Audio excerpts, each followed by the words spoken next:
Hello my dear class 9 family.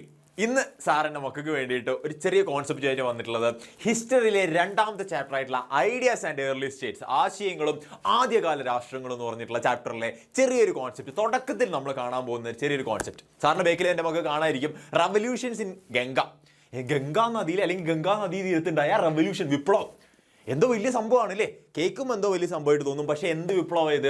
ആശയപരമായിട്ടുള്ള വിപ്ലവങ്ങളാണ്. നമ്മളെ ചാപ്റ്ററിന്റെ പേര് സൂചിപ്പിക്കുന്ന പോലെ ഐഡിയാസ് ആൻഡ് ഏർലി സ്റ്റേറ്റ്സ്, ആദ്യകാല രാഷ്ട്രങ്ങളിലെ ആശയങ്ങൾ. എന്തായിരിക്കും അത്? ഗംഗാ നദി, ഗംഗാ റിവർ ബേസിനിൽ നമ്മൾ കാണപ്പെടുന്ന കുറച്ച് ആശയങ്ങൾ, ആശയ രൂപീകരണം സാധ്യമായിട്ടുണ്ട്. എത്രാമത്തെ നൂറ്റാണ്ടിലാണെന്ന് അറിയാമോ എൻ്റെ മക്കൾക്ക്? 6ാമത്തെ സെഞ്ചുറിയിലാണ് അത് സംഭവിച്ചിട്ടുള്ളത്. എപ്പോഴാണ്? 6ാമത്തെ സെഞ്ചുറിയിൽ. സ്വാഭാവികമായിട്ട് ഈ 6ാമത്തെ സെഞ്ചുറി ആയപ്പോഴത്തേക്ക് നമ്മൾ കണ്ടു first chapter moving forward from the stone ഏജിൽ നമ്മൾ കണ്ടിട്ടുണ്ടായിരുന്നു. അവസാന കാലം ആയപ്പോഴത്തേക്ക് വേദിക് പീരീഡ് ഒക്കെ ആയിട്ടുണ്ടായിരുന്നു. എപ്പോഴാണ് വേദിക് പീരീഡ്? വേദകാലഘട്ടം ആയിട്ടുണ്ടായിരുന്നു അല്ലേ? സ്വാഭാവികമായിട്ടും യജുർവേദം, ഋഗ്വേദം എന്നൊക്കെ പറഞ്ഞിട്ടുള്ള സ്വാഭാവികമായിട്ടുള്ള അത്ര വേദങ്ങളെ കുറിച്ച് നമ്മൾ പഠിച്ചിട്ടുണ്ടായിരുന്നു. അത് ഏത് കാലഘട്ടം? വേദിക് കാലഘട്ടം. അപ്പോൾ ഈ 6ാമത്തെ സെഞ്ചുറിയൊക്കെ ആയപ്പോഴത്തേക്ക് നമ്മൾ ശ്രദ്ധിച്ച് കേട്ടോളൂ. 6ാമത്തെ സെഞ്ചുറിയൊക്കെ ആയപ്പോഴത്തേക്ക് കുറച്ച് ആളുകൾ ചിന്തകൾ മാറ്റാൻ തുടങ്ങി. അന്നുണ്ടായിരുന്ന എക്സിസ്റ്റിംഗ് ആയിട്ടുള്ള, അന്ന് നിലനിന്നുണ്ടായിരുന്ന കുറേ ആചാരാനുഷ്ഠാനങ്ങൾക്കെതിരെ പോരാടാൻ തുടങ്ങി. അങ്ങനെ 6ാമത്തെ സെഞ്ചുറിയൊക്കെ ആയപ്പോഴത്തേക്ക് മക്കൾ ഇവിടെ ചിന്തിക്കേണ്ട മേജർ ആയിട്ടുള്ള ഒരു കാര്യമുണ്ട്. സാർ ഇവിടെ നിങ്ങൾക്ക് ഓരോ പോയിന്റ് ആയിട്ടും പറഞ്ഞു തരാം. പുതിയ ആശയങ്ങൾ ഉണ്ടായപ്പോൾ അതിൻ്റെ കാരണങ്ങളായിട്ട് കുറച്ച് കാര്യങ്ങൾ പറയുന്നുണ്ട്. എന്താ കുറച്ച് കാരണങ്ങൾ? എന്തായിരിക്കും കാരണം? നമുക്ക് ജോഗ്രഫിയിൽ നമ്മൾ കണ്ടിട്ടുണ്ട് ഗംഗാ റിവർ ബേസിന് അഥവാ ഗംഗാ സമതലത്തിന്റെ പ്രത്യേകത എന്താണ്? എന്താ പ്രത്യേകത? അവിടെ എക്കൽ മണ്ണിന്റെ സ്വാധീനമുണ്ട്. എക്കൽ മണ്ണിന്റെ ഇൻഫ്ലുവൻസ് വളരെ കൂടുതലാണ്. അങ്ങനെ വളരെ കൂടുതലായിട്ടുള്ള എക്കൽ മണ്ണിന്റെ സ്വാധീനം ഉള്ളത് കൊണ്ട് തന്നെ അവിടെ എന്തിനായിരിക്കും കൂടുതൽ മെജോറിറ്റി ഉണ്ടാവുക? എന്തിനായിരിക്കും കൂടുതൽ ഒരു ചാൻസസ് ഓഫ് ക്രിയേഷൻ ഉണ്ടാവുക? അഗ്രികൾച്ചർ, കൃഷിയായിരിക്കും ഏറ്റവും മെയിൻ ആയിട്ട് നമുക്ക് ഗംഗാ സമതലത്തിൽ കാണാൻ പറ്റുക. കാരണം എക്കൽ മണ്ണിന്റെ സ്വാധീനം അവിടെ ഉണ്ട്. എക്കൽ മണ്ണ് ഉണ്ടെന്ന് പറഞ്ഞാൽ ഫലഭൂയിഷ്ടമായിട്ടുള്ള മണ്ണ് അവിടെ ഉണ്ടെന്ന് അർത്ഥം. അങ്ങനെ ഫലഭൂയിഷ്ടമായിട്ടുള്ള മണ്ണ് ഉണ്ടാകുമ്പോൾ ഒപ്പം തന്നെ ജലലഭ്യത ഉണ്ട്. നല്ലോണം ഗംഗാജലം, ഗംഗ എന്ന് പറഞ്ഞിട്ടുള്ള ഗംഗാ നദിയിൽ നിന്ന് വരുന്ന വെള്ളമുണ്ട്. അങ്ങനെ ജലലഭ്യത ഉണ്ട്, ഫലഭൂയിഷ്ടമായിട്ടുള്ള മണ്ണുണ്ടെങ്കിൽ കൃഷി സ്വാഭാവികമായിട്ടുണ്ടാകും. അങ്ങനെ കൃഷി സ്വാഭാവികമായിട്ട് ഉണ്ടാകുമ്പോൾ അവിടെ ഒരു കൾച്ചർ ഉണ്ടായിട്ട് വരും, ഒരു അഗ്രികൾച്ചറൽ കൾച്ചർ ഉണ്ടായിട്ട് വരും. അഗ്രികൾച്ചർ വെച്ചിട്ടുണ്ടെങ്കിൽ കൃഷിപരമായിട്ടുള്ള കൃഷി ഒരു സംസ്കാരമായിട്ട് അവിടെ ഉയർന്നു വരും. അങ്ങനെ ഉയർന്നു വരുമ്പോൾ ആളുകൾ അത് കൂടുതലായിട്ട് ചെയ്യാൻ തുടങ്ങും. അങ്ങനെ സംഭവിച്ചപ്പോൾ ഒപ്പം തന്നെ നിങ്ങൾ ഇവിടെ ഓർത്ത് വെക്കേണ്ട കാര്യമുണ്ട്, അവിടെ ഇരുമ്പിന്റെ അംശമുണ്ടായിരുന്നു. നമ്മൾ അവസാന ഫസ്റ്റ് ചാപ്റ്ററിന്റെ moving forward from the stone ഏജിന്റെ അവസാനം കണ്ടിട്ടുണ്ടായിരുന്നു. ഇരുമ്പിന്റെ അംശങ്ങൾ കണ്ടെത്താൻ തുടങ്ങിയപ്പോൾ ഇരുമ്പിന്റെ ഉപകരണങ്ങൾ ഉണ്ടാവാൻ തുടങ്ങി. അങ്ങനെ ഇരുമ്പിന്റെ ഉപകരണങ്ങൾ ഉണ്ടാവാൻ തുടങ്ങി. സ്വാഭാവികമായിട്ട് അത് കൃഷി എന്താക്കി മാറ്റി? കുറച്ചുകൂടെ അപ്ലിഫ്റ്റ് ചെയ്തു, കുറച്ചുകൂടെ നല്ല അടിപൊളിയാക്കി മാറ്റി എന്ന് പറയുന്നത്. അങ്ങനെ സംഭവിച്ചപ്പോൾ ഇവിടെ നിങ്ങൾ ആലോചിക്കേണ്ട 2-3 പോയിന്റ് ഉണ്ട് മക്കളെ. എന്താണ്? ഒന്ന്, ജോഗ്രഫിക്കൽ ഫീച്ചേഴ്സ് ആയിട്ടുള്ള കാര്യങ്ങൾ. ഇപ്പോൾ സാറ് പറഞ്ഞിട്ടുള്ള എക്കൽ മണ്ണിന്റെ സ്വാധീനം ആയിക്കോട്ടെ, അല്ലെങ്കിൽ അവിടെ ജലലഭ്യത ആയിക്കോട്ടെ, അങ്ങനത്തെ കാര്യങ്ങൾ, ഭൂമിശാസ്ത്രമായിട്ടുള്ള സവിശേഷതകൾ എന്ന് പറയും. രണ്ടാമത്തത് യൂസ് ഓഫ് അയൺ ടൂൾസ് ആണ്. എന്താ പറയുന്നത്? യൂസ് ഓഫ് അയൺ ടൂൾസ് എന്ന് പറയും. യൂസ് ഓഫ് അയൺ ടൂൾസ് എന്താ? സ്വാഭാവികമായിട്ട് ഇപ്പോൾ പറഞ്ഞ അതേ കാര്യം തന്നെ, ഇരുമ്പായുധങ്ങളുടെ ഉപയോഗം എന്ന് പറയുന്നുണ്ട്. ഓക്കെ, ഉപകരണങ്ങൾ. അതെന്താ? കുറച്ചും കൂടെ എളുപ്പമാക്കും. പണി എന്ന് പറഞ്ഞ സാധനം കുറച്ച് നല്ല കൈ കൊണ്ട് ചെയ്യുന്നതിനെക്കാട്ടി എളുപ്പമാണ്. സ്വാഭാവികമായിട്ട് ഇപ്പോൾ സാറിന് ഇങ്ങനെ കൈ കൊണ്ട് എഴുതുന്നതിനെക്കാട്ടി നല്ലതാണ്. ഇപ്പോൾ സാർ തൊട്ട് മുന്നേ ചെയ്ത പോലെ കൈ കൊണ്ട് എഴുതുന്നതിനെക്കാട്ടി നല്ലതാണ് പേന എടുത്തിട്ട് ജസ്റ്റ് ഇങ്ങനെ വരയ്ക്കുന്നത് അല്ലേ? Simple logic. അതേപോലെ തന്നെ കൃഷി കൈ കൊണ്ട് ചെയ്യുന്നതിനെക്കാട്ടി നല്ല എളുപ്പമായിട്ട് മാറി. എന്ത്? ഇരുമ്പ് ഉപകരണങ്ങൾ വന്നപ്പോൾ കാര്യങ്ങൾ കുറച്ചും കൂടെ ടൈം കുറഞ്ഞു കിട്ടി, പണി നന്നായിട്ട്. അപ്പോൾ കൃഷി എന്തായി മാറി? നല്ലോണം കൂടാൻ തുടങ്ങി. അത് കിട്ടിയപ്പോൾ മക്കളെ അടുത്തൊരു പോയിന്റ് ആണ് അഗ്രികൾച്ചർ ഡെവലപ്പായി. ഇതിൻ്റെയൊക്കെ ഫലമായിട്ടാണ് നമ്മൾ എന്ത് പറയുന്നത്? അഗ്രികൾച്ചർ ഡെവലപ്പായി എന്ന് പറയുന്നത്. അങ്ങനെ അഗ്രികൾച്ചർ ഡെവലപ്പ് ആയപ്പോൾ അവിടെ ട്രേഡ് കൂടിയ സിറ്റീസ് ഉണ്ടാവാൻ തുടങ്ങി. അങ്ങനെ അഗ്രികൾച്ചർ, കൃഷി അവിടെ നല്ല കിടിലമായിട്ട് വളരാൻ തുടങ്ങി, കിടിലമായിട്ട് പ്രോസ്പെറസ് ആയിട്ട് ഉണ്ടാവാൻ തുടങ്ങി. അങ്ങനെ ഉണ്ടായപ്പോൾ അവിടെ ഒരു സംസ്കാരം ഉണ്ടാവാൻ തുടങ്ങി. സാർ ആദ്യം പറഞ്ഞു, അതിൻ്റെ ഭാഗമായിട്ട് അവിടെ ഒരു കച്ചവടം ഉണ്ടാവാൻ തുടങ്ങി, കച്ചവട സംസ്കാരം ഉണ്ടാവാൻ തുടങ്ങി, ട്രേഡ് കൂടി, സിറ്റീസ് ഉണ്ടാവാൻ തുടങ്ങി. അങ്ങനെ ഒരു വെൽ ഓർഗനൈസ്ഡ് ആയിട്ടുള്ള ഒരു സ്ട്രക്ചർ അവിടെ ഉണ്ടാവാൻ തുടങ്ങി എന്ന് പറയുന്നത് ഗംഗാ നദീതീരത്ത് അല്ലെങ്കിൽ ഗംഗാ സമതലത്തിൽ. പോയിന്റ് കിട്ടിയോ? അത് കിട്ടിയെങ്കിൽ മക്കളെ സിമ്പിളാണ്. കൃഷിഭൂമികൾ, കൃഷി എന്നിവ കൂടാൻ തുടങ്ങിയപ്പോൾ അവിടെ ഒരു സോഷ്യോ എക്കണോമിക് സിസ്റ്റം ഉണ്ടാവാൻ തുടങ്ങി. സാറ് പറഞ്ഞു ഇങ്ങനെ കൃഷി വന്നു, ആളുകളൊക്കെ കുറച്ചുകൂടെ വെൽ ഓർഗനൈസ്ഡ് ആവാൻ തുടങ്ങി, കുറച്ചുകൂടെ സിറ്റീസൊക്കെ ഡെവലപ്പായി. അങ്ങനെ സംഭവിച്ചപ്പോൾ അവിടെ ഒരു സോഷ്യോ എക്കണോമിക് സിസ്റ്റം, സാമൂഹിക സാമ്പത്തിക വ്യവസ്ഥ എവിടെ ഉണ്ടാവാൻ തുടങ്ങി എന്ന് പറയുന്നത് ഗംഗാ സമതലത്തിൽ. എന്തായിരിക്കും ബേസ്? എന്തായിരിക്കും അതിൻ്റെ അടിസ്ഥാനം? കൃഷിയായിരിക്കും. അതിൻ്റെ അടിസ്ഥാനം കൃഷിയായിരിക്കും. ദ മേജർ ആയിട്ടുള്ള അടിസ്ഥാനം, അതിൻ്റെ ഒരു കോർ എന്ന് പറയുന്ന ആത്മാവ് എന്ന് പറയുന്നത് എന്തായിരിക്കും? കൃഷിയായിരിക്കും. അപ്പോൾ അതിൽ നിന്ന് ഡെവലപ്പ് ആയിട്ടുള്ള ഒരു സോഷ്യോ എക്കണോമിക് സിസ്റ്റമാണ് എവിടെ ഉണ്ടാവുന്നത്? ഗംഗാ സമതലത്തിൽ ഉണ്ടാവുന്നത്. ഓക്കെ, ഫൈൻ, കിട്ടിയല്ലോ, അടിപൊളിയാണ്. അപ്പോൾ ഒരു സാമൂഹിക സാമ്പത്തിക സംവിധാനം കൃഷിയെ ആധാരമാക്കി ഉണ്ടായി വന്നു എന്ന് പറയുന്നത്. പക്ഷേ എൻ്റെ മക്കൾ ഇന്ന് ഇവിടെ ആലോചിക്കും, ഇവിടെ ഒരു ചെറിയൊരു ട്വിസ്റ്റ് ഉണ്ട്.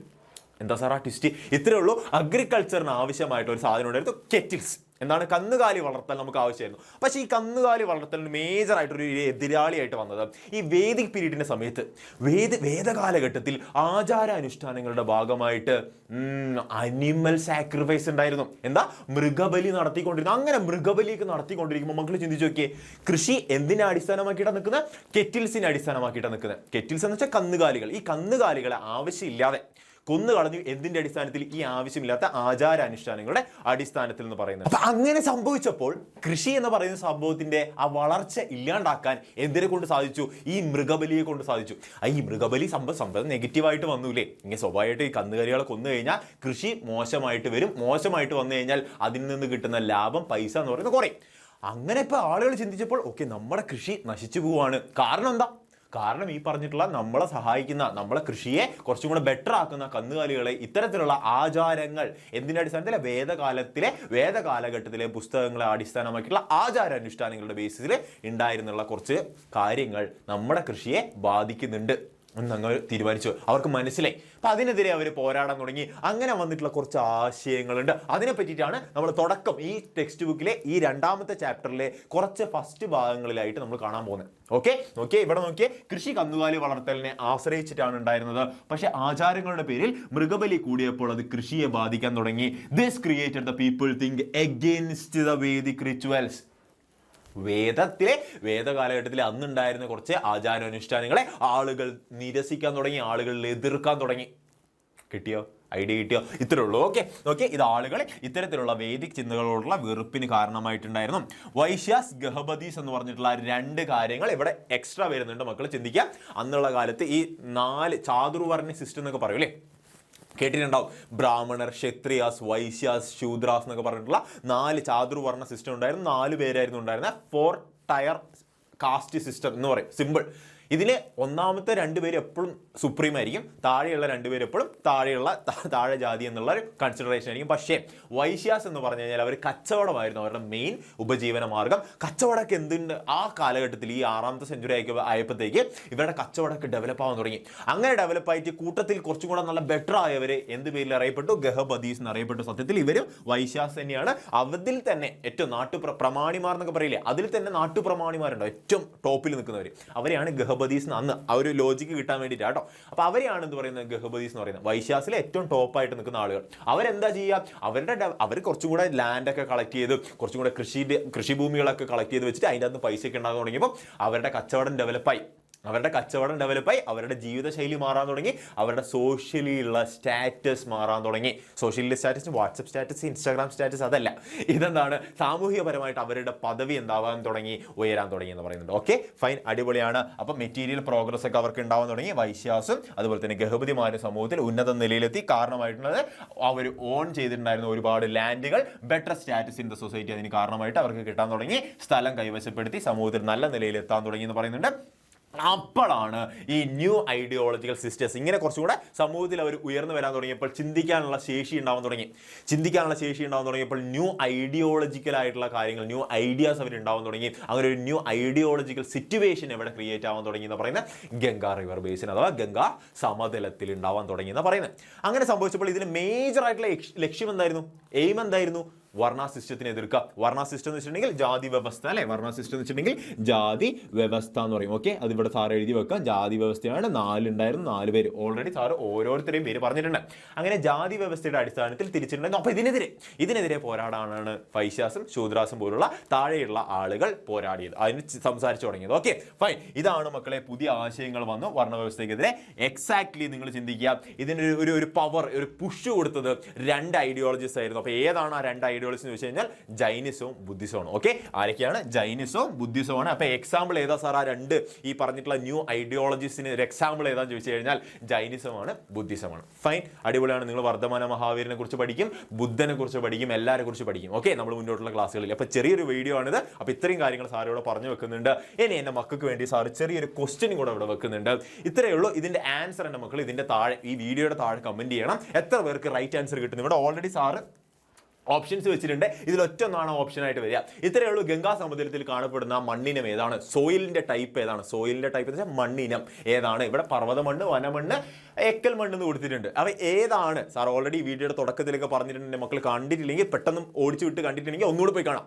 ഏതാണ് ആ മണ്ണ് എന്ന് ആലോചിക്കുക. എന്നിട്ട് വീഡിയോയുടെ താഴെ എന്ത് ചെയ്യുക, കമന്റും കൂടെ ചെയ്യുക. അപ്പോൾ ഇതേപോലത്തുള്ള കിഡിലൻ വീഡിയോസ്, ഇതുപോലെ ചെറിയ ചെറിയ കോൺസെപ്റ്റ് വീഡിയോസ് നമുക്ക് വേണമെന്നുണ്ടെങ്കിൽ നമ്മുടെ ആൽഫ ബാച്ചിലേക്ക് ഇപ്പം തന്നെ ജോയിൻ ചെയ്തോ. അവിടെ ഇതിലും കിഡിലമായിട്ട് ലേണിംഗ് വീഡിയോസ് ആയിട്ട് ചെറിയ ചെറിയ കുഞ്ഞു ടോപ്പിക്കായിട്ട് അവിടെ സാറ് കൊടുത്തിട്ടുണ്ട്. സോഷ്യലിന് വേണ്ടിയിട്ട് സാറിന് മാത്രമല്ല എല്ലാ സബ്ജക്റ്റിനും അവിടെ അങ്ങനെ ആയിരിക്കും. എൻ്റെ മക്കൾ എന്ത് ചെയ്യുക, ജസ്റ്റ് ജോയിൻ ചെയ്യാൻ താല്പര്യമുള്ള ജോയിൻ ചെയ്യുക. ഈ കാണുന്ന നമ്പറിലേക്ക് കോൾ ചെയ്യുക. കഴിഞ്ഞു പരിപാടി. എൻ്റെ മക്കൾ താല്പര്യം ജോയിൻ ചെയ്യുക. അടിപൊളിയാക്കുക, കിടിലമായിരിക്കും. ഓക്കെ, അങ്ങനെയാണെങ്കിൽ ഹാപ്പി ലേണിംഗ്.